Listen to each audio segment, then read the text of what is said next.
Você está sintonizado na Rádio Caractere.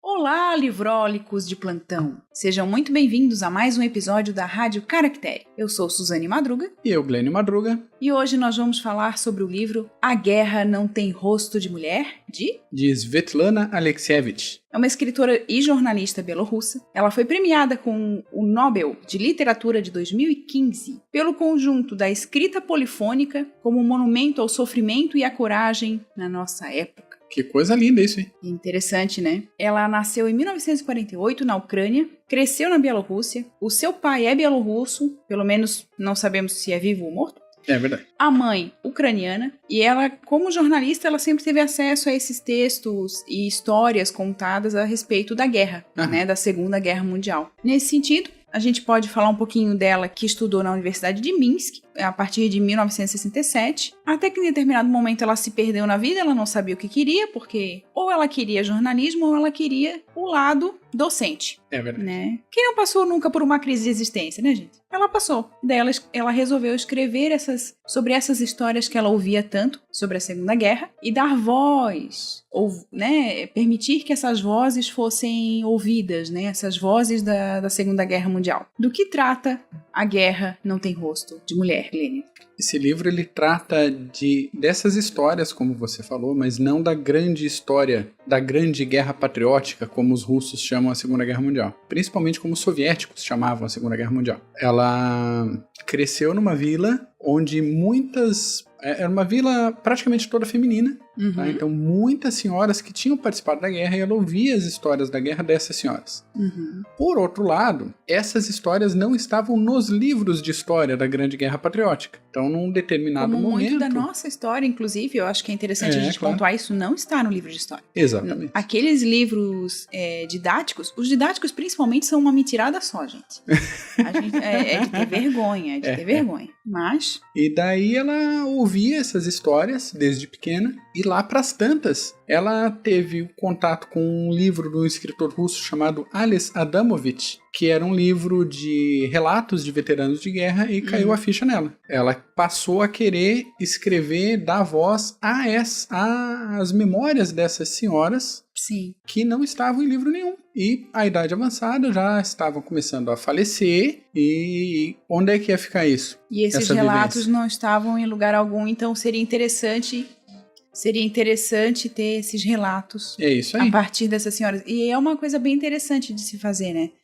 Pensando nesse sentido, a gente pode retomar um pouquinho dos outros livros dela, né? Esse foi o primeiro sobre esse tema, mas ela traz também depois Vozes de Chernobyl, um livro extremamente difícil para ser lido. É uma pancada. Para mim, eu li quase todos os livros dela já lançados aqui no Brasil. Eu ia falar em português, mas não sei quantos foram lançados em Portugal. Mas dos lançados aqui no Brasil, eu li quase todos e o Vozes de Chernobyl para mim foi mais difícil. De sair lágrimas de dor e sofrimento, né? Suor pelos olhos, direto, assim. O outro livro dela é O Fim do Homem Soviético. Interessantíssimo livro, porque são também vozes de gente comum pós-União Soviética. Então, tanto pessoas que não gostavam, que sofreram com o sistema soviético, finalmente podendo falar mais abertamente sobre o assunto. Sim.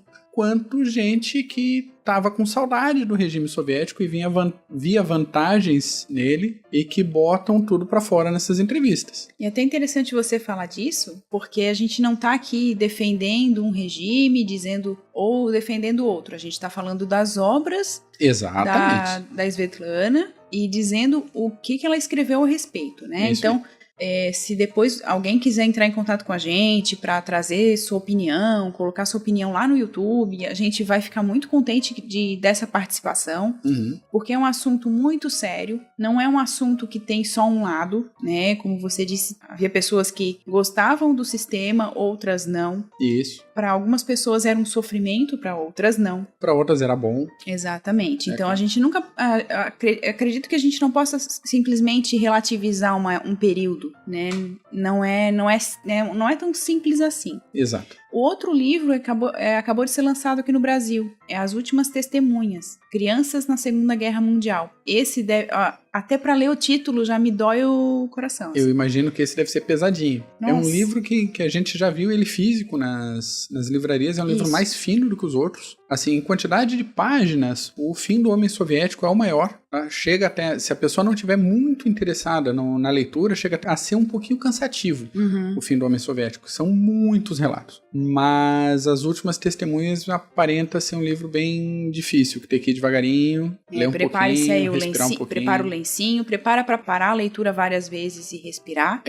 Porque se a gente fica, a gente sente o relato de qualquer pessoa ter passado pelo período de guerra, ter sofrido nesse período de guerra, imagina o relato de crianças, de quem foi criança naquela época e o relato de como foi para crianças viverem aquele período. E como elas carregaram isso pro resto da vida, porque isso é uma experiência que não sai de ninguém. Porque fica marcado na pessoa, né? Exatamente. São experiências que ficam marcadas na pessoa. Bom, vamos começar então? Vamos falar do livro.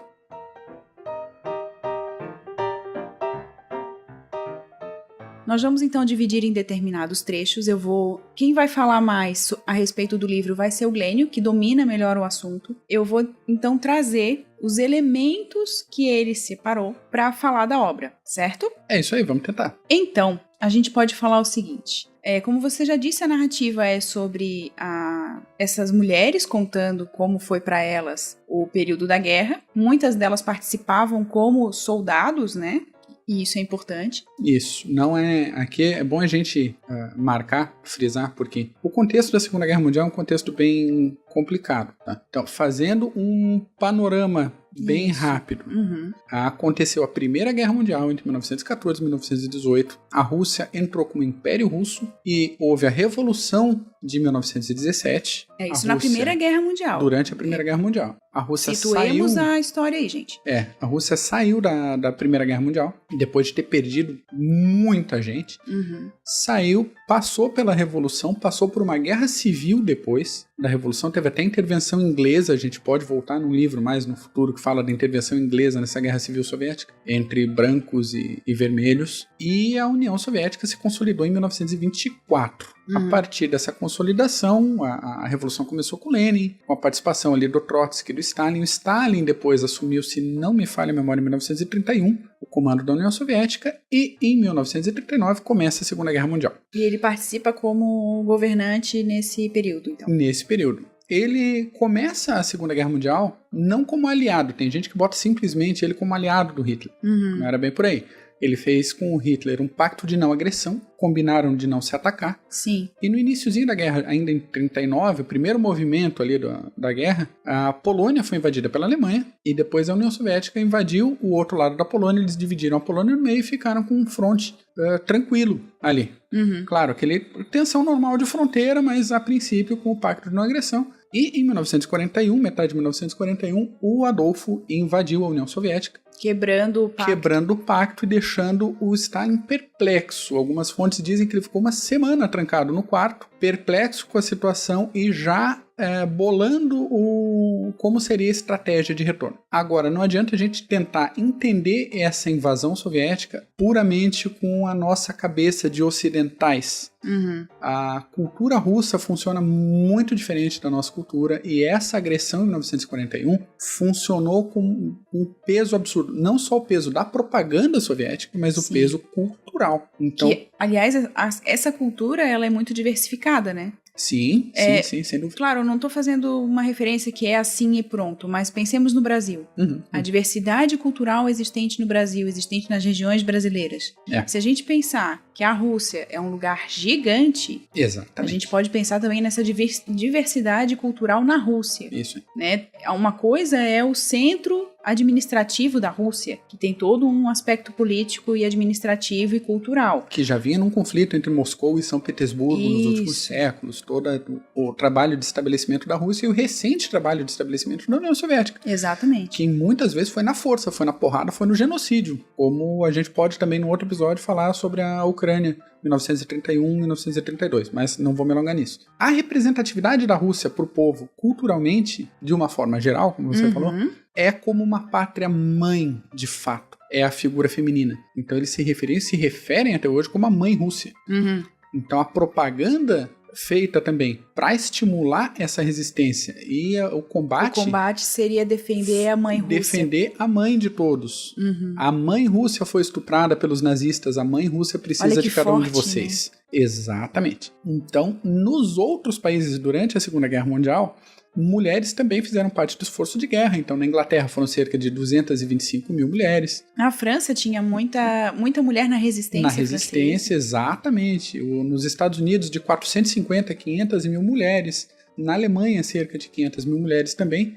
E na União Soviética, participaram cerca de 1 milhão de mulheres. Nossa. Só que um grande diferencial, muitas delas em função de combate, coisa que acontecia em muito menos escala, principalmente em funções de resistência. Então, no serviço militar mesmo, ali, alistada no fronte, eram raríssimas as mulheres nas outras nacionalidades, e na União Soviética era bem comum. E isso causou agora, já que a gente fala de livros e a gente tem esse podcast literário, linguístico, e a gente conversa um pouquinho de tudo aqui, spoiler, alerta de spoiler para os próximos episódios. Houve aí um problema de linguagem sério, porque muitos termos militares não tinham flexão para o gênero feminino, até porque até aquele momento nenhuma mulher tinha exercido aquele tipo de função. Então, hoje em dia ainda só para pegar esse assunto, hoje em dia tem línguas, inclusive, que não tem ele não flexiona para o feminino determinadas profissões. É, claro. Tá? Por exemplo, em francês, não tem médica, né? Tem médico. Então, é só dar um exemplo básico, talvez isso até esteja mudando, já tenham até outras discussões, mas só para a gente trazer essa questão que não está tão longe assim. Então, esse processo no meio militar, certamente, era um lugar mais utilizado, vamos dizer assim, pelos homens. No dia a dia mesmo, isso, todo o trâmite, então, documentação militar. A documentação ia para essa questão masculina mesmo. Isso. E a própria autora relata durante o livro situações que o comandante de maior escalão chegava numa determinada localidade perguntando sobre o comandante de determinada fração ali, seja de artilharia, de sapadores, de coisa, e tinha uma mulher em uniforme na frente dele se apresentando e ele não entendia. Sim, dava bug. Ele disse, não, tudo bem, fica no cantinho aqui. Cadê o comandante? E ela, camarada, general, tô pronto. Não, mas o comandante da unidade. Daí sou eu o comandante, criatura. Um outro intermediário, o homem, tinha que parar, meio que segurar no ombro do general e falou, ela é o comandante dessa unidade. Então, toda essa dinâmica, a Svetlana, ela traz para esse livro a partir da voz dessas mulheres. Sim. Que passaram diretamente por isso. Então podemos passar para os termos que nós vamos adotar para falar um pouquinho da obra? Vamos lá. Já que é uma obra de testemunhos, então, e testemunhos não lineares, né? Então, esse é um outro detalhe bem interessante para a gente entender a dinâmica do livro. Não vai ser uma história linear. São colagens, recortes, montagens de diversos depoimentos que a autora magistralmente monta num livro. Em alguns capítulos ela pega duas irmãs, por exemplo, um capítulo específico, tá? Não vou falar em alguns. Mas isso acontece em outras dinâmicas, mas um capítulo específico ela pega o relato de duas irmãs e cruza partes da entrevista de uma e de outra, de uma e de outra, de uma e de outra, e você vê que elas passaram pela mesma guerra, por experiências, se você olhar de longe, parecidas, mas foram duas guerras diferentes, porque eram duas pessoas diferentes. E isso ela te leva, a autora, se embarca na leitura dela de uma forma muito gostosa. O modo como ela escreve, né? Ela escreve com, até poetizando, né? Trazendo um lirismo para relatos tão duros e tão delicados, né? Exatamente. Então, ela monta isso, você não vai ler 1941, 1942, 1943 e por aí vai. Você vai ler sobre sentimentos. Isso. Então vamos lá. Vamos começar então a adentrar um pouquinho mais nesses testemunhos. Vamos lá. Armas, Glênio Madruga. Para armas, quem pegar esse livro, não só armas entendendo não somente equipamentos projetados para matar, mas militarmente o que se chama de armas. Então, a infantaria é uma arma combatente, cavalaria é uma arma combatente, blindados é uma arma combatente. Sapadores, que no Brasil chama-se engenharia de combate, pessoal de engenharia, é uma arma combatente. Então tem mulheres que participaram de todos esses, de todas essas armas, que dão os seus relatos por aí, exatamente. E especificamente armas no sentido de objetos. Então a gente vai ter franco-atiradoras, né, atiradoras de elite, snipers, para quem gosta do termo americano, sniper. Tem snipers e tinham snipers excelentes no exército soviético. Pilotos de combate, pilotos de caça. É bom entender que elas não eram mulheres simplesmente que foram retiradas de suas casas e foram pra guerra sem nenhum treinamento. Exato. Elas passaram pelo treinamento dos soldados, né? E isso é importante a gente vislumbrar, porque às vezes a gente tem essa noção de que qualquer um era retirado do seu local e ia pra guerra. Isso. E não era assim, inclusive para fazer parte desses grupos de armas, né? Isso, e não foi à força. A imensa maioria disso foi voluntária. Elas iam para os centros de recrutamento, eram negadas várias vezes. Às vezes tinham que implorar funções no front e que eram dadas. Então algumas foram como combatentes, foram como tanquistas, foram como pilotos de avião de caça. Outras foram como padeiras, e tudo bem. E quais são as armas que a gente encontra num exército desse, Glenn? Armas que das quais as mulheres fizeram parte, vamos dizer assim. No exército soviético, praticamente todas. Da marinha, força aérea, exército, tanquista, piloto, atiradora de elite, soldado de infantaria, de artilharia, sapadora. Tem um relato muito complicadinho de ler, mas muito interessante, de uma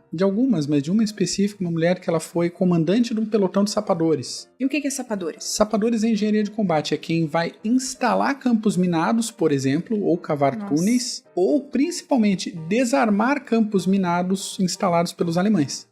Já parece perigoso o suficiente isso, mas os alemães tinham o costume de enterrar muita sucata junto com o campo minado, então os sapadores soviéticos, quando vinham no outro sentido, começavam a achar tudo que é tipo de sucata, e se não tivesse o devido cuidado, achava que era só sucata e passava por cima e todo mundo começava a explodir. Então o trabalho é muito delicado para desarmar esse tipo de coisa. E essa mulher, ela leva uma puxadinha de orelha, um alerta, vamos dizer assim, do recrutador, falando, você sabe que a expectativa de vida de um comandante de pelotão de sapadores é de só 2 meses, né? Nossa. E ela fala, sei, eu quero fazer parte disso, e ok, ela sobreviveu, ela conta isso pra Svetlana depois. Esse é um relato interessantíssimo, mas né? muitas não sobreviveram, então nesse livro a gente vai achar de tudo. E outras armas, Glenn, assim, você falou de sapadora, tem as tanquistas. Pelo que eu entendo, são mulheres que pilotavam os tanques de guerra, aqueles tanques que a gente tem na memória, tem relatos, tem vídeos no YouTube, fotos. Originais, para quem quiser procurar. Não só pilotagem, quanto comando de tanque, função de atiradora e nas funções de manutenção. Então elas faziam parte de todo o processo. Não era como com outras nacionalidades que as mulheres geralmente ficavam na posição de enfermagem, né? Isso, nesse livro tem bastante enfermeiras também, e pessoal de cozinha, pessoal de manutenção e tal, mas pensando em aliados ocidentais e até Alemanha e tal, as mulheres ficavam mais no serviço de retaguarda. A própria Rainha Elizabeth, enquanto princesa ainda, ela era motorista de ambulância, ela fazia até manutenção quando era o caso, mas na União Soviética a gente pode ler o relato de muitas que foram efetivamente combatentes. Como pilotos de guerra, algumas eram tão boas pilotos que elas eram proibidas pelo comando de voar em operações de combate para fazer parte de equipe de treinamento de outros pilotos de caça. Sim. Elas eram valiosas demais para morrer no ar. Elas tinham que ensinar aquilo que elas sabiam para outros, né, que viriam depois, e eles sim fariam esse trabalho de reconhecimento e de ataque, né? Isso aí. E uma das funções que eu acho mais complicadas, que é a função de atiradora de elite. Que atirador de elite, normalmente, o pensamento de agente hoje em dia é quem vai lá com uma arma longa, uma luneta, escolhe um alvo valioso e aperta o gatilho e mata a pessoinha lá. A principal função de um atirador de elite desde essa época é reconhecimento. Olha só. Então ela vai se infiltrar nas linhas, vai ficar muito próximo das linhas inimigas, perigosamente próximo a ponto de, se alguém ver, ela não tem como fugir. Vai ler todo tipo de informação, seja mentalmente, seja por escrito, quando a situação permitisse, a voltar para a retaguarda e passar tudo isso para o comandante do nível superior para poder preparar elaborar o ataque. A função. Então, esse tipo de missão de reconhecimento e de levantamento de inteligência é, de fato, a principal função de um sniper, de um atirador de elite. Isso tanto nos Estados Unidos, Inglaterra, Alemanha, Brasil. Sim. E pelo que consta no livro da Svetlana, existia né, mulheres, né? Tinham mulheres nessas posições tão duras e... Tão duras. E essas mulheres mesmo, elas davam esse... Que coisa perigosa, né? Se a gente pensar bem, né? E aqui especificamente, para quem não tem costume de ler sobre o assunto, um nome que vale a pena ser pesquisado. Rosa Shanina, uma das snipers soviéticas mais eficientes da guerra. Muito famosa entre as mulheres do... Entre todo mundo, ela foi altamente condecorada, mas assim, pro público geral, é um nome desconhecido, mas se a pessoa resolve começar a ler um pouco mais sobre a Segunda Guerra Mundial, principalmente sobre as forças soviéticas, Exército Vermelho, seguramente nos primeiros parágrafos o nome dela vai aparecer. Ordem. Informação. Nos alinhamos por tamanho. E eu era menor. O comandante veio passando e olhando. Se aproximou de mim. Que pequeno polegar é essa? O que você vai fazer aqui? Talvez seja melhor voltar para a mamãe e crescer um pouco mais. Mas eu já não tinha mãe. Mamãe tinha morrido em um bombardeio. O que mais me marcou para toda a vida. Isso foi no primeiro ano. Estávamos em retirada. Eu vi. Nos escondemos atrás de uns arbustos. Como um de nossos soldados correu, com uma espingarda para cima de um tanque alemão e começou a bater com a coronha na lataria. Ficou batendo, gritando e chorando até cair. Até os fuzileiros alemães atirarem nele. No primeiro ano, lutávamos com espingardas contra tanques.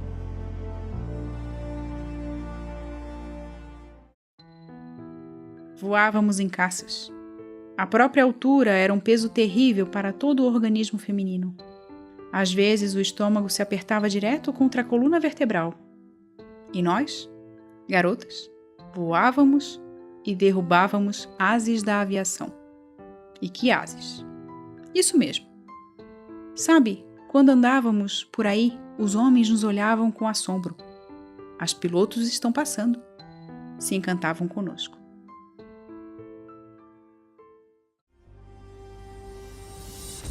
O que se criou em nossa alma, o tipo de pessoa que éramos na época, nunca mais vai existir. Nunca.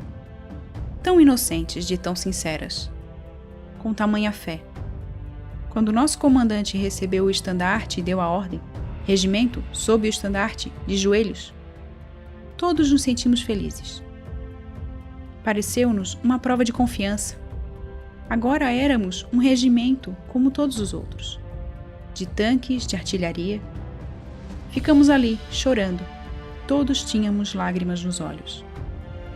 Você não vai acreditar agora, mas todo o meu organismo fica tenso de emoção. Minha doença? Eu estava com cegueira noturna por subnutrição, por esgotamento nervoso.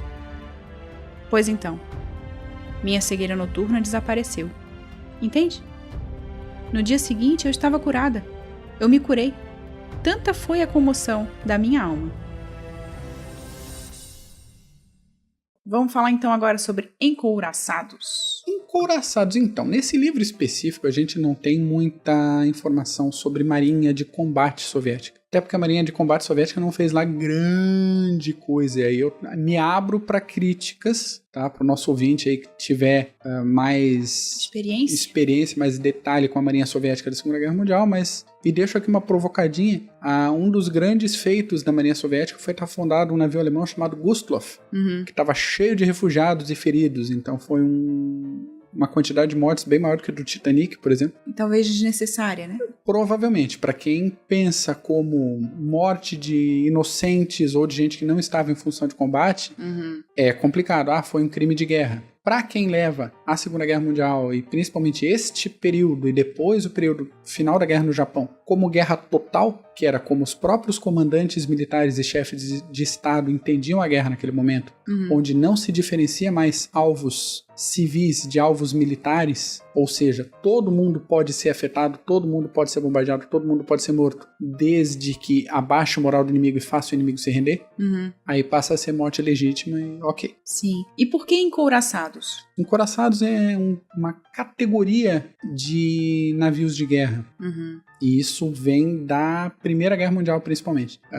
Quando os navios de combate passaram a ter cintas blindadas em volta do casco, por isso encouraçados, para proteger das armas de perfuração, como torpedos, alguma coisa no nível do mar. Então, passado um tempo, já mais na Segunda Guerra Mundial, quase todos os navios tinham casco blindado, mas o nome de encouraçados, super couraçados, ficou. A Marinha Alemã trouxe uma novidade na época da Segunda Guerra Mundial, que eram navios um pouco menores, mais rápidos, só que muito blindados e muito bem armados, que eram chamados encouraçados de bolso. Nossa!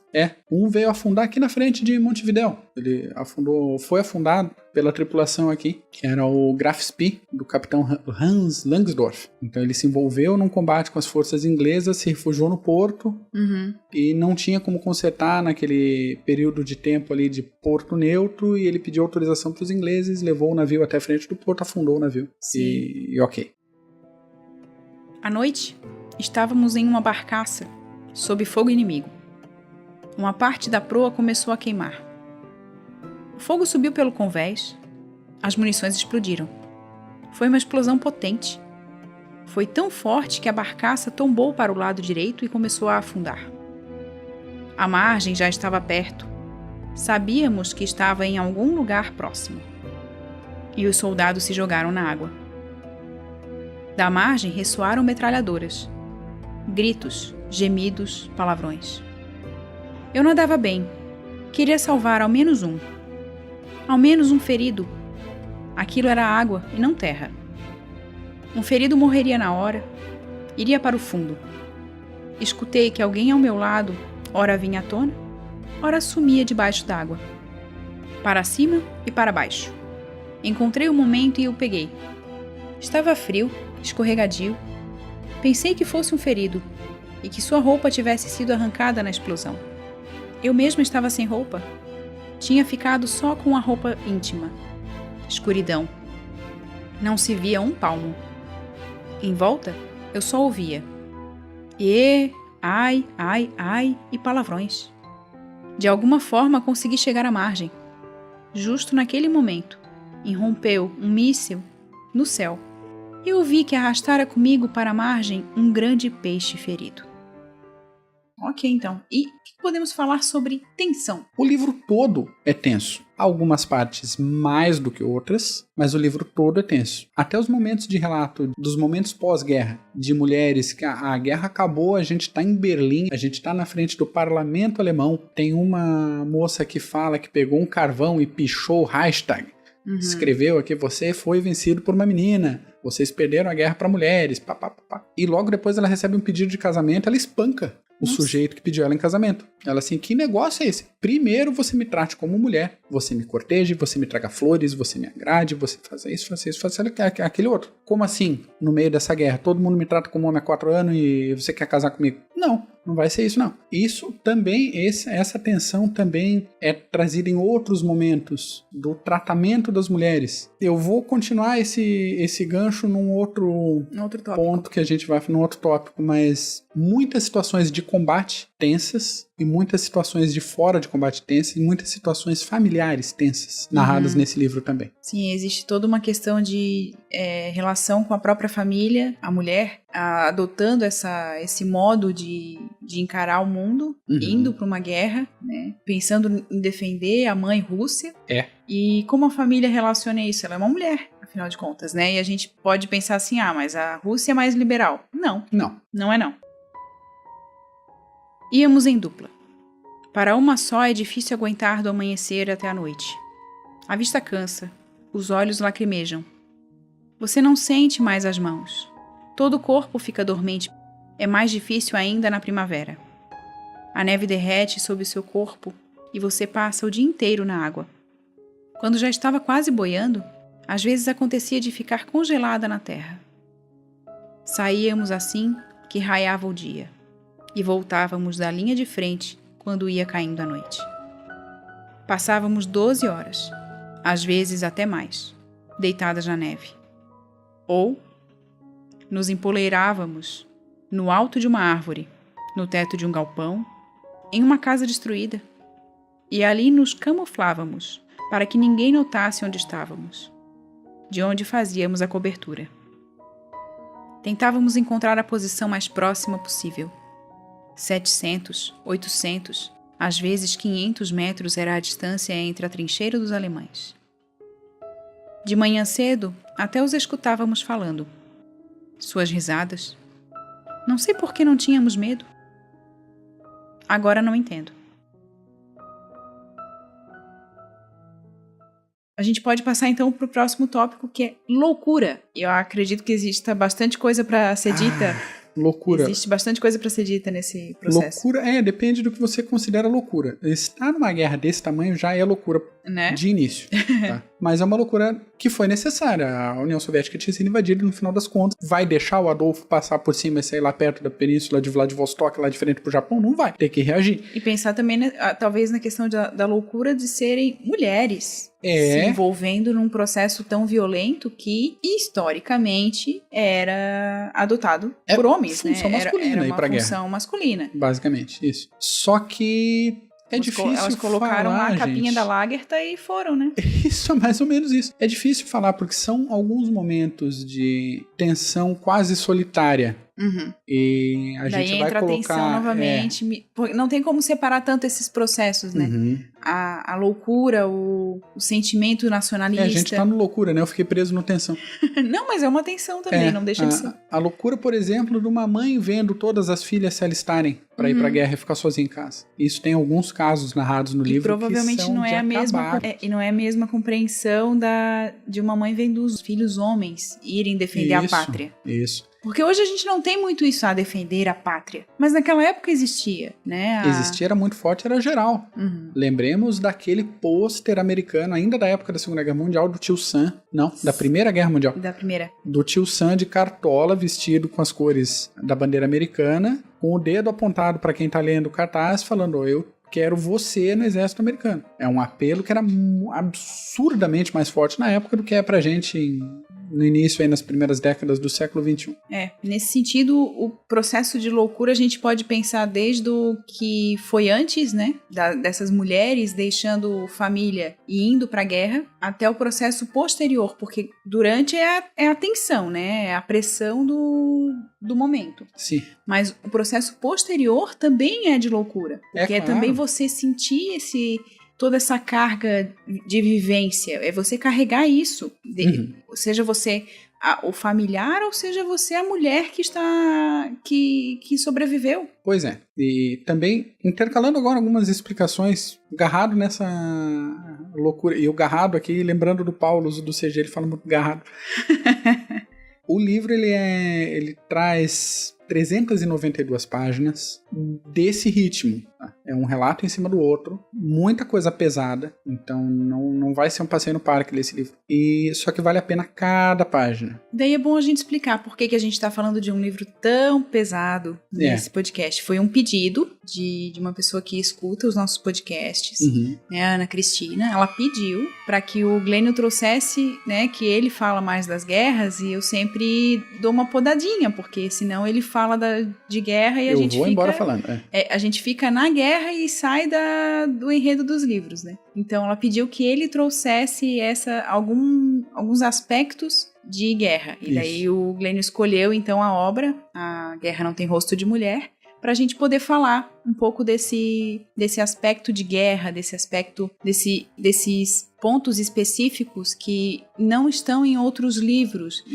E há outros livros que trazem a questão da guerra, né, a questão histórica da guerra, mas eles não trazem esses pontos específicos das vivências de guerra. Então, a gente já tem até A Guerra que Salvou a Minha Vida, um podcast já gravado pela Rádio Caractere no comecinho do processo. No comecinho do nosso processo aqui de gravar podcast, mas a gente não traz essas questões tão específicas, né? Capturávamos prisioneiros e levávamos para o destacamento. Mas não fuzilávamos. Era uma morte leve demais para eles. Nós os esfaqueávamos, como porcos. Com as baionetas, cortávamos em pedacinhos. Eu ia lá ver. Esperava por isso. Esperava muito pelo momento em que os olhos deles começavam a saltar de dor. As pupilas. O que você sabe a respeito dessas coisas? Eles queimaram minha mãe e minhas irmãzinhas em uma fogueira no meio da aldeia. A gente vai então para a revolta. O que a gente pode ver de revolta nesse livro da Svetlana? Vou dar alguns exemplos aqui. Além de trechos abertamente de revolta que as veteranas contam nas entrevistas, o processo de entrevistas foi complicado. E eu amarro isso no tema de revolta. As entrevistas, elas começavam, isso a autora narra pra gente, meio com um discurso pré-fabricado sobre a guerra e sobre a participação e sobre o patriotismo e sobre as ações heróicas. O interessante e sobre é que a grande mãe Rússia e tal. O discurso pré-fabricado, ele existe em todos os tempos, né? Com certeza, é só pensar hoje, nós não vamos entrar na questão política do Brasil, Isso. obviamente, mas se a gente pensar hoje na questão política do Brasil e olhar os discursos prontos que a gente vê por aí. Isso. Então, a gente colocando isso na história, isso já existia. Então, terminou a guerra, existia já um programa de discurso, de narrativa. Exato. De discurso mesmo, já montado. Então, existe um discurso pronto e que muitas dessas mulheres, não só as mulheres, mas muitos dos combatentes homens, usavam para contar a história a respeito da guerra. Isso. Tem uma senhora que ela fala que ela é professora de história e que ela já viu todos os livros de história do país serem reescritos 3 vezes e ela nunca leu a história feminina da guerra nesses livros. Então isso é... revoltante. É revoltante, isso aí. Começava nesse tom as entrevistas e lá, em algum momento, horas depois, dias depois, acontecia uma ruptura da narrativa e elas normalmente começavam a chorar, as senhorinhas. Sim. E daí começava a sair os sentimentos e a história de cada uma delas. E era esse ponto que era o esperado pela Svetlana. Isso, aí que ela queria chegar. Um caso também bem específico foi uma entrevista que ela fez com uma franco-atiradora. E, de novo, eu vou nesse ponto da atiradora de elite. A relação que um atirador de elite tem com a morte é muito diferente. Alguém que está no front, às vezes, atira a rodo. Atira para frente, atira sem um alvo específico, né? Atira na direção. Um franco-atirador escolhe um alvo, normalmente olha nos olhos do alvo e escolhe o momento de matar aquela pessoa. E isso é narrado também por algumas mulheres, é um negócio arrepiante. Mas, durante essa entrevista, a senhora era casada com um marido que também tinha estado na guerra, e eles casaram numa trincheira e o vestido dela foi costurado com tecido de um paraquedas alemão. Nossa. Tá? Então, e ela narra isso lindamente. Aí que a Svetlana chegou na casa deles e o marido demorou muito tempo para entender que a entrevista não era com ele, era só com ela. Nossa. Então ele mandava ela pra cozinha, pra trazer petisco, pra trazer alguma outra coisa, pra trazer uma bebidinha. Porque eu vou falar sobre a minha vida heróica na guerra. Isso aí. Né? E quando ele finalmente sai da sala e deixa as duas sozinhas, a senhora faz uma confissão para Svetlana, que durante a última noite ele tinha passado a noite inteira estudando com ela um livro sobre a Grande Guerra Patriótica, com medo de que ela não se lembrasse do jeito certo de contar a guerra. Nossa. Então ele queria que o discurso fosse aquele, não podia sair daquilo. Ele fala assim, não quero que você fale nada dessas ninharias de mulher. Gente. E era isso que a Svetlana foi buscar, a experiência feminina. Então é um livro se essa parte revoltante e muito sensível. Se essa parte não traz revolta, não sei o que essa parte pode suscitar. Porque... É complicado. E contar isso também tem outras questões, né? Há outros relatos em que as mulheres contam a respeito do que elas são obrigadas a fazer, do que elas são obrigadas a passar, do modo como elas são obrigadas a ser tratadas, né? Como soldados e não como mulheres. Uhum. O próprio relato que você comentou antes, da mulher que foi pedida em casamento e ela disse, que isso? Você tá me tratando como soldado o tempo todo, de repente você me trata como uma mulher e me pede em casamento? Isso. Vamos mudar a chavinha porque alguma coisa não está certa. Então são muitas coisas, e é um livro questionador, né, de se questionar enquanto tá lendo também. E talvez isso seja um processo também revoltante para quem lê. Sem dúvida. Então não é, como a gente comenta volta e meia aqui nos nossos podcasts, a leitura ela não é passiva. Nunca. Então o leitor ele tá participando daquilo, ele tá sentindo, então conforme a sua experiência, conforme a sua experiência e conforme o que ele tá lendo, há esse choque, né? Com Da certeza. própria cultura, do próprio entendimento de mundo, da própria gama de leitura que se tem com aqueles relatos, com o que está sendo dito ali, com a informação que está sendo trabalhada naquele texto, né? Então, nesse sentido, acho que a gente pode passar para o próximo tópico. Vamos lá. Que também não é gostoso, gente. Assim, ó, é um livro muito bonito. É um livro necessário, mas não é um livro gostoso. É bonito no sentido de bem escrito, Com né? certeza. De uma escrita muito, muito inteligente e muito sensível, mas não é um livro fácil e nem um livro leve. É, exato. Mas, como você disse, um livro necessário. No dia 7 de junho, tive uma alegria, que foi meu casamento. A unidade preparou uma grande festa para nós. Eu e meu marido nos conhecíamos fazia tempo. Ele era capitão, comandava a companhia. Eu e ele juramos que, se saíssemos vivos, nos casaríamos depois da guerra. Nos deram um mês de férias. Fomos para Kneshima, no distrito de Ivanov, ver os pais dele. Eu estava indo como uma heroína. Nunca tinha pensado que podiam receber uma garota do fronte daquele jeito. Já tínhamos passado por tanto, salvado os filhos para aquelas mães, os maridos para aquelas mulheres. E de repente, conheci o que são ofensas. Escutava injúrias. Até então, era só irmãzinha do coração, irmãzinha querida. Não escutava nada além disso. E eu não era qualquer uma. Era bonitinha. Tinha ganhado uma farda nova. À noite, nos sentamos para tomar chá. A mãe levou o filho para a cozinha e chorou. Com quem você casou? Uma do fronte. Você tem 2 irmãs mais novas. Quem vai casar com elas? Mesmo agora, quando me lembro disso, dá vontade de chorar. Então vamos falar de abandono. Abandono no momento. A gente vê em todos os capítulos, praticamente, a gente vê abandono. Abandono emocional, abandono intelectual, abandono de representatividade. Eu não estou levantando bandeira de representatividade atual nenhuma, né? Não é essa a ideia. Tô falando até mesmo porque não era essa noção que era vigente, né? Ainda mais na União Soviética. Principalmente na União Soviética, né? Podia até aparecer em outros cantos do planeta, mas na União Soviética, um país extremamente fechado, né? Um grupo de culturas extremamente fechadas, né? Então não era... E o abandono vai num nível, até não vou alongar, porque sobre abandono a gente tem um trechinho que a gente vai colocar aqui que vai ilustrar melhor do que eu, mas o abandono, ele transcende o normal do que a gente espera mesmo numa situação de guerra. Então, o que aconteceu com essas mulheres depois que elas voltaram da guerra? Esse tipo de abandono também é relatado. São vários, né? Se a gente pensar bem, é o abandono delas para com o lar, delas para com as suas casas, né? O abandono delas para consigo mesmas, porque a mulher se esquecer dessa sua condição de mulher para atuar num meio extremamente masculino, com vocabulário masculino, com uma violência não muito condizente com esse mundo feminino. Isso. De manhã, as tropas punitivas queimaram nossa aldeia. Só quem correu para a floresta se salvou. Saíram correndo sem nada, com as mãos vazias. Nem pão levaram, nem ovos, banha.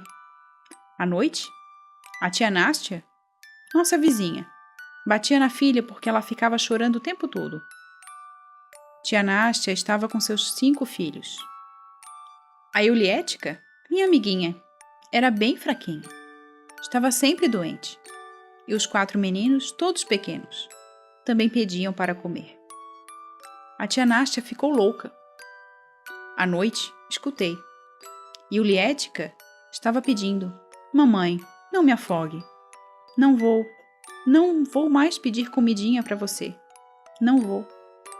De manhã, ninguém mais viu a Yuliética. A tia Nástia. Voltamos para o povoado carbonizado. O povoado fora consumido pelo fogo. Logo a tia Nástia se enforcou na macieira negra de seu jardim. Se enforcou bem baixinho. Os filhos estavam ao lado dela, pedindo para comer. Né, são várias formas de abandono e é esse abandono também do retorno, né? Provavelmente foi quando elas sentiram mais o nosso próximo tópico, que é a dor. Quando elas sentiram mais essa dor de terem retornado aos seus lugares e não encontrarem mais aquela acolhida. Isso. De amigos, conhecidos, familiares, não as reconhecerem mais. E isso vai a um ponto que já no início do livro a Svetlana traz pra gente, que boa parte das veteranas, durante as entrevistas, contavam as próprias histórias como se estivessem falando de outras pessoas. Elas as abandonaram. Uhum. Aquela mocinha da guerra, elas se abandonaram. Não é mais ela. Era outra pessoa que lutou a guerra, que fez o que tinha que fazer, que passou pelo que tinha que passar, e daí aconteceu de elas serem o que elas são hoje em dia. Porque a gente pode pensar também nessa questão do quanto a gente se transforma para que a gente module, né? Para que a gente apareça diante dos outros. Uhum. Todo aquele aspecto de militar foi necessário ser construído, né? Ele foi construído. Então elas precisaram abandonar a mocinha com diversos sonhos de casamento, de futura felicidade, para assumir uma posição, um papel diante dos outros de militar. Uhum. E de um militar masculinizado, vamos dizer dessa maneira. Sim. E depois retomar a sua vida é também abandonar aquelas experiências que aquela mulher masculinizada, aquela mulher militarizada teve também. Então é o próprio abandono e é o abandono externo, né? É o abandono dos outros para com elas, porque como você disse, não as reconheciam mais. Tem alguns relatos delas falando que elas eram tratadas como amigo por militares homens. E no iniciozinho do livro até comenta a experiência de um sujeito que se apaixonou por uma mulher do fronte, vamos dizer assim. Só que a relação deles era tão de amigo que eles se separaram depois da guerra. O sujeito casou, foi infeliz a vida inteira porque ele não conseguiu virar a chave e entender que ela era uma mulher que poderia casar. Não conseguia enxergar ela como mulher. Isso aí. Que duro, né? Que duro. E por outro lado, capítulos de amolecer o nosso coraçãozinho, como o capítulo eram necessários soldados, mas também queríamos ser bonitas. Então, por mais que o ambiente fosse pesado, ali tinha uma mulher que tinha sentimentos, que tinha vontades, que era uma pessoa, não era só mais um soldado no esforço de guerra soviética. Que a gente pode muitas vezes olhar o soldado, inclusive o homem, como alguém destituído de individualidade, de sentimentos e de ideias, de percepções, de desejos, de sonhos. Isso é muito comum até hoje. E nesse sentido, quando a gente vê uma mulher nesse papel, a sensibilização pode ser maior se a gente pensar no quanto ela tinha de sonhos, no quanto a questão da família é importante, se a gente pensar nesse processo. E isso é muito comum, que você falou, em livros de história militar mais tradicionais. Até em livros de relatos de veterano mais tradicionais. Essa ideia que permeia o nosso entendimento até hoje,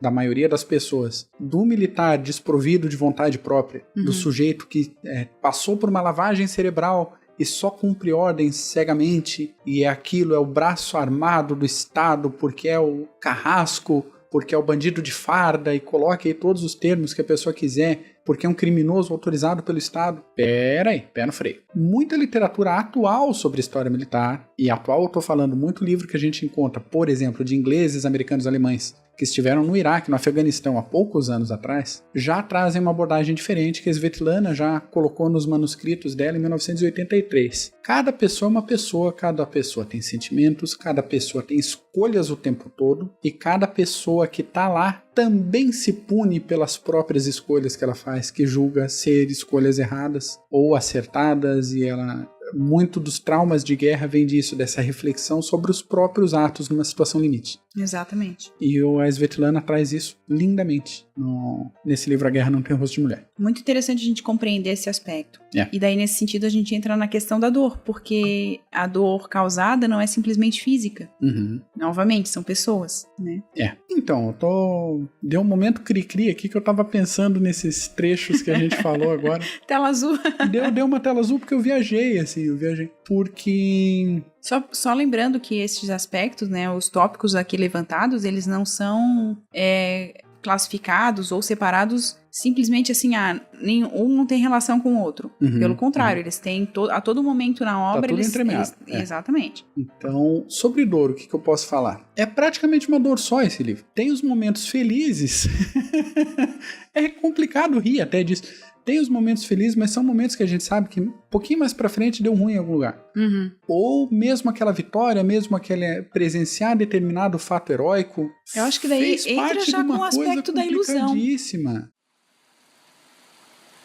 Alguém nos entregou. Os alemães descobriram onde ficava o acampamento dos partisãs. Cercaram a floresta e fecharam as passagens por todos os lados. Nos escondemos em um matagal fechado. Fomos salvos pelos pântanos, onde a tropa punitiva não entrava. Um lodaçal. Ele encobria muito bem, tanto as pessoas quanto os equipamentos. Passamos alguns dias, semanas, com água na altura do pescoço. Havia conosco uma operadora de rádio que tivera um filho havia pouco tempo. A criança estava com fome. Pedia o peito. Mas a própria mãe estava passando fome, não tinha leite, e a criança chorava. Os soldados da tropa punitiva estavam por perto. Tinham cachorros. Se os cachorros escutassem, todos nós morreríamos. Todo o grupo. Umas 30 pessoas. Entende? O comandante tomou a decisão. Ninguém se animava a transmitir a ordem para a mãe, mas ela mesma adivinhou. Foi baixando a criança, enroladinha, para a água e segurou ali, por um longo tempo. A criança não gritou mais. Nenhum som. E nós não conseguíamos levantar os olhos. Nem para a mãe, nem uns para os outros. Se a gente pensar, a gente pode linkar isso já com o próximo tópico, que é a ilusão. Porque a ilusão da vitória, a ilusão do que vai ser bom, causa essa dor da desgraça, da perda de pessoas que, né, de quem se gostava, desse abandono. Essa dor tá o tempo todo presente nesses relatos, né? Tá. E daí eu prefiro entremear isso com mais um pouco do processo de escrita do livro, que eu acho até mais relevante do que tentar puxar algum elemento superficial que vai ser cumprido seguramente com a leitura. Muitas entrevistadas, a princípio, ficaram paralisadas ainda com medo de falar a verdade pelo medo que elas tinham do Stalin. E o Stalin tinha morrido em 1954, ela estava fazendo essas entrevistas no início da década de 80. Para ver como esse espectro, né, é tão forte. Esse né? modo de pensamento soviético, essa presença, essa opressão mental em cima das pessoas. A gente não faz ideia do que a construção de mentalidade pode causar na vida das pessoas, né? Mas aí quando a gente pega um livro desse, a gente pode ter um pouquinho de noção do quanto isso causa, do quanto isso pesa. A gente pode olhar para ditaduras hoje existentes e pensar o quanto isso vai ficar durante algum bom tempo, na memória, nas ideias, na construção de mundo dessas pessoas. Sim, a Svetlana, no início da década de 80, ela pega o pacotão de manuscritos dela e tenta publicar. Aí foram anos de recusa de publicação. Os argumentos passavam por muito naturalismo. A gente não quer saber dessa guerra pequena, a gente quer saber da grande guerra, dos grandes feitos. Que foram vitoriosos. Né? Isso aí. Lembremos que 1983 era na época da União Soviética. Tá? Que só caiu lá em 89, caiu o Muro de Berlim, em 91 desmanchou a União Soviética. E crítica de... não havia menções sobre a liderança e sobre a orientação do Partido Comunista Soviético. Então, como que você quer escrever um livro sobre a Segunda Guerra Mundial sem a orientação do Partido Comunista? Críticas mais diretas. Esse livro é publicado hoje na Rússia? Sim. Logo depois da abertura com Gorbachev, ele foi lançado. E imediatamente ele vendeu 2 milhões de cópias. A gente pensar em qualquer livro hoje em dia que venda 2 milhões de cópias assim, é absurdo. A gente fala em grandes vendas hoje de 50 mil cópias, 70 mil cópias. Né? Então, ele foi criticado por não ser a guerra certa, ele foi criticado diretamente pelo censor, pelos censores, porque não foi um só, com as seguintes frases: depois de um livro como esse, quem vai querer lutar na guerra? Segunda crítica: você está humilhando a mulher com seu naturalismo primitivo. Terceira crítica que ela ouviu: de onde você tirou essas ideias? São ideias estrangeiras, não são ideias soviéticas. Complicado, né? Outra, isso é mentira, é uma calúnia contra nossos soldados, libertadores de meia Europa, contra nossos partisans, contra o nosso povo herói, ainda com a mentalidade de fazer aquela guerra dos heróis. E talvez a gente possa pensar assim, mas eles estavam falando porque eles pertenciam a determinado grupo, mas não só. Porque muitos deles acreditavam nesse aspecto da história da União Soviética. Claro que sim. Eles acreditavam nesse papel da União Soviética de salvadora da Europa. Muita gente acredita no grande papel da União Soviética até hoje. Pessoas de mais idade que acreditam e que acham que foi um crime a abertura e a dissolução da União Soviética. E isso faz parte da mentalidade dessas pessoas até hoje na Rússia. Então, o último trecho que a gente tirou do censor foi: não precisamos da sua pequena história, precisamos da grande história, a história da vitória. Você não ama nossos heróis, não ama nossas grandes ideias, as ideias de Marx e de Lenin. Isso palavras do censor, não estou fazendo zoeira aqui. E ela relata no livro, na entrada do livro, essas questões. Então ela faz esse lançamento inicial, depois ela, no processo de trabalho do livro, ela volta para os manuscritos, ela revê essas censuras, ela revê as autocensuras, que ela mesma achou que não deveria publicar naquele momento, cortou, e muitos desses trechos estão também na primeira parte do livro. E já começa assim, já começa com trechos complicados que foram cortados pelo censor ou por ela mesma. Essa questão de serem cortados por ela mesma, a gente percebe o quanto essa mentalidade é forte, né? Ainda é forte. Ainda é forte. Para muita gente. Muitos de nós acreditavam. Achávamos que depois da guerra tudo mudaria, que Stalin acreditaria em seu povo. Mas a guerra ainda nem tinha terminado, e os trens já estavam indo para Magadan. Trens com os vencedores. Prenderam quem havia sido feito prisioneiro pelos alemães, quem vivera nos campos de concentração alemães, a quem os alemães haviam levado para trabalhar, todo mundo que vira a Europa, que podia dizer como as pessoas vivem lá, sem comunistas, como as casas e como são as estradas. Depois da vitória, todos ficaram calados e com medo, como antes da guerra.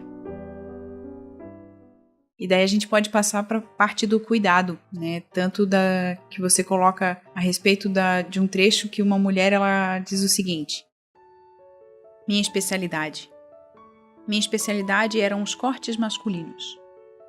Chegou uma garota. Eu não sabia como cortar o cabelo dela. Tinha uns cabelos exuberantes, ondulados. O comandante passou no abrigo. Faça um corte de homem. Mas ela é uma mulher? Não, ela é um soldado. Vai voltar a ser mulher depois da guerra. Mesmo assim, era só o cabelo crescer um pouquinho que eu ia fazer cachos nos cabelos das meninas. Em vez de bobs, usávamos pinhas. Pinhas secas de pinheiro. Nem que fosse só um topetinho.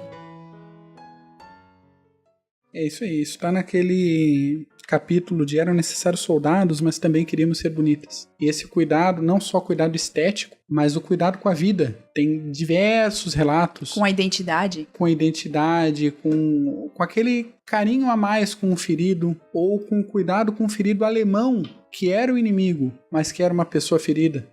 E até tem um trecho bem interessante de uma enfermeira que está numa cratera de explosão de artilharia, e tem 2 feridos, um soviético e um alemão. E ela tá ali, né, negociando o tempo, fazendo curativo em um, em outro e tal, enquanto ela tá tentando fazer um torniquete no alemão, pro alemão não morrer também, que era um ferido, era um nazista, né? Não sei se ele era nazista, de qualquer forma pra tava... eles era inimigo. Era o inimigo, exatamente. Que muita gente que tava lá no front também não compartilhava das ideias do Adolfo, mas tava lá. E o soviético ferido tava tentando alcançar o alemão pra enforcar. Nossa. E ela puxando um para um lado, outro para o outro, e tentando segurar os 2 vivos ali para socorro. Vários relatos desse tipo, de cuidado com a pessoa, com sentimento, com sensação. E nesse sentido, o livro inteiro é um cuidado, né? Um cuidado da Svetlana. Já dessas histórias da maneira mais sensível e mais humana possível. Porque uma guerra, assim como qualquer questão que envolva a sociedade, que permeie a sociedade, seja por ideias, seja por ações, envolve pessoas, envolve seres humanos, envolve ações humanas, sentimento. Então a gente não pode tirar isso do aspecto da história e do aspecto da guerra também. Sem dúvida. O aspecto da guerra também traz essa questão humana forte. E por mais que a gente, nos livros de história, a gente só pense o lado político, o lado estratégico. A grande história. A grande história, né? Você tem que contar a grande história. A grande história é aquela que o bonzão lá teve a ideia disso e conseguiu vencer. E o grande líder. O fracassado é aquele que não teve sucesso suficiente, que ele não era bom o suficiente para estar ali, ele perdeu a batalha, perdeu a guerra. Essa é a grande história. Como você tinha comentado antes, de que ela deveria estar escrevendo a grande história, e não aquela história de menina, de mulher. E quando ela traz uma história dessa, ela traz uma história de pessoas, ela traz uma história de seres humanos vivendo um período difícil, fazendo escolhas difíceis e agindo como seres humanos. Então, a grande questão do livro é refletir sobre esse aspecto humano da guerra. Isso. E trazer também mulheres para esse aspecto, trazer o ser mulher neste meio é algo fundamental para entender não apenas o livro, mas entender a guerra como um acontecimento histórico e entender tudo que vem depois, toda essa mentalidade construída. Sim. São seres humanos. São seres humanos. E um ponto que eu queria chegar nessa nossa conversa é o que a pessoa, o leitor,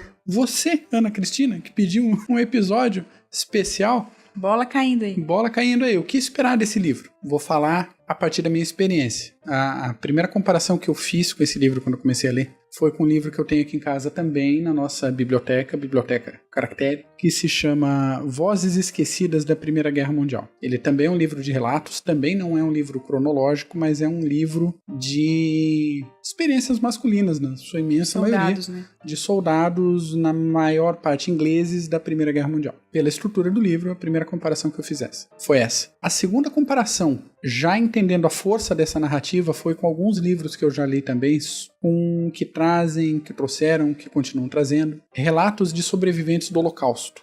E aí eu peço cuidado com esse meu argumento, eu não estou querendo comparar os ganhadores da Segunda Guerra Mundial com as grandes vítimas que foram os judeus massacrados durante o Holocausto. A gente tem que prestar muita atenção no que o outro está falando para não julgar que o outro está defendendo um lado e está destratando ou desmerecendo o outro. Isso, a gente não está aliviando ninguém, não está passando a mão na cabeça de ninguém, não é por aí. Só que é muito complicado a gente ler um livro, teoricamente, sobre o lado vencedor com tanto sofrimento. Então aquela ideia geral de que o bonzinho ganha a guerra e o enviado do capiroto perde a guerra e tinha que perder porque ele era malvado, como que uma guerra é ganha?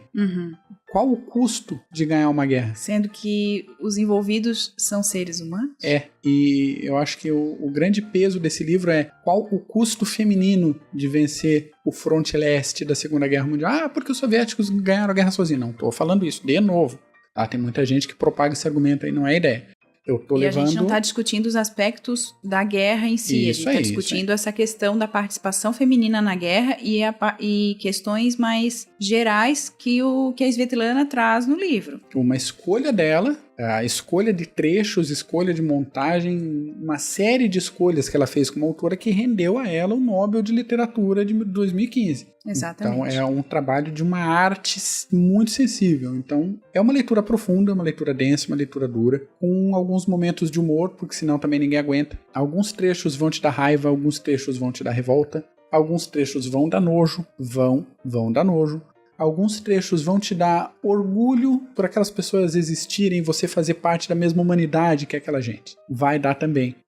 Vai ter momentos de identificação, porque a gente comum são mulheres normais que viveram uma época difícil, uma época onde o melhor e o pior da humanidade foram espremidos à força e teve que sair de tudo ali. Então digo que é uma leitura imperdível para quem gosta de temas militares, é uma leitura imperdível para quem não gosta de temas militares, porque não é sobre guerra, é sobre gente. Esse livro é um livro sobre mulheres, montado, escrito, trabalhado por uma mulher, e eu adoro esse tipo de relato. Eu sou fãzaço da Svetlana. É uma leitura imperdível para quem, por qualquer motivo que seja, tem problema de autoestima. a pessoa lê o tipo de situação limite absurda que cada uma dessas mulheres passou e a gente olha pra si e vem cá, eu tô reclamando da minha vida hoje? Sério? É isso mesmo? Então, é um livro imperdível, na minha opinião, para todo mundo. Não é porque eu gosto de história militar, não gosto de ler sobre guerra, mas Exato. esse é um livro imperdível. E pensar nessa questão do ser humano mesmo. É. Porque às vezes a gente fica muito... Principalmente quem não conhece muito a respeito da história das guerras, a gente fica pensando assim, é um bando de gente se matando. Isso. E sem propósito, sem ideias próprias, como nós já comentamos. Tava todo mundo cego pelo nazismo, ou pelo comunismo, ou pela propaganda. E não era essa questão, não era essa questão. São seres humanos. E pensar que uma mulher, o cabelo, gente, imagina, o cabelo na época era algo importantíssimo para a identidade feminina ser cortado. Corta como um homem. Isso. Como assim? E não só isso. Tem toda aquela questão do período feminino, tem a questão de se despojar das suas necessidades, dos seus aspectos de beleza, dos seus aspectos de vestimenta.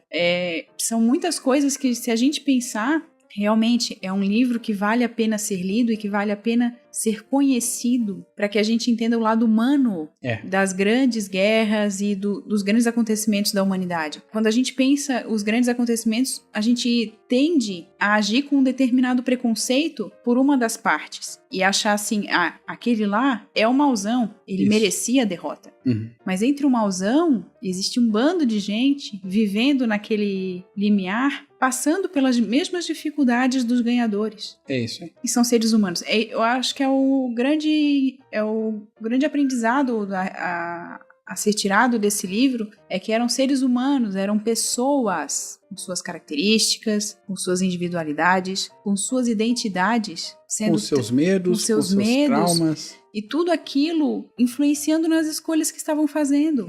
Tem uma parte que eu fui ler que é pesadíssima sobre a mãe com uma criança. Então, é um livro, assim, encantador. Encantador não no sentido de que você vai terminar e vai sentir que tudo deu certo.